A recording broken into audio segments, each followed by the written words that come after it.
নমস্কাৰ এই মুহূৰ্তত আহি পৰিছে কেইবাটাও গুৰুত্বপূৰ্ণ খবৰ অসমৰ লগতে ভাৰতৰ বিভিন্ন প্ৰান্তৰ পৰা বহুকেইটা গুৰুত্বপূৰ্ণ খবৰ যুগুতোৱা হৈছে আৰু এনেকুৱা ধৰণৰ খবৰসমূহ নিতৌ চাবৰ কাৰণে চেনেলটো ছাবস্ক্ৰাইব কৰি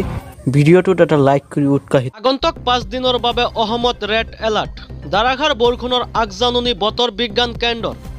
15, 16, 17 আৰু 18 জুনত প্ৰবল বৰষুণৰ আগজাননী গুৱাহাটীবাসী ইয়াৰ ফলত পৰিব পাৰে সমস্যাত অসমৰ লগতে মেঘালয়ৰ বাবেও এই সতৰ্কবাণী এই বৰষুণৰ ফলত বানপানী আৰু ভূমিস্খলনৰ সম্ভাৱনা কাইলৈ মহানগৰীৰ সকলো শিক্ষানুষ্ঠান বন্ধৰ ঘোষণা নেৰানেপেৰা বৰষুণ হ'ব বুলি বতৰ বিজ্ঞান কেন্দ্ৰৰ আগজাননী চৰকাৰী বেচৰকাৰী সকলো শিক্ষানুষ্ঠান বন্ধ ৰখাৰ পৰামৰ্শ কামৰূপ মহানগৰৰ উপায়ুক্ত পল্লৱ গোপাল যাই শিক্ষানুষ্ঠান বন্ধ ৰখাৰ পৰামৰ্শ আগবঢ়াইছে অৱশ্যে নিৰ্ধাৰিত পৰীক্ষাসমূহ চলি থাকিব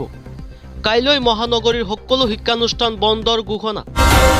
নতুনকৈ চাকৰি পোৱা যুৱক যুৱতীৰ পৰিয়ালে এৰিব লাগিব অৰুণোদয় আঁচনিৰ পৰা নাম কৰ্তন হ'ব পাৰে ৰাজ্যৰ বহু পৰিয়ালৰ অৰুণোদয় আঁচনিক লৈ বিশদ ঘোষণা মুখ্যমন্ত্ৰী ডক্টৰ হিমন্ত বিশ্ব শৰ্মাৰ 20,000 NCC কেডেটে ঘৰে ঘৰে গৈ অনুসন্ধান চলাব অযোগ্য ব্যক্তিয়ে অৰুণোদয় পালেই কৰ্তন হ'ব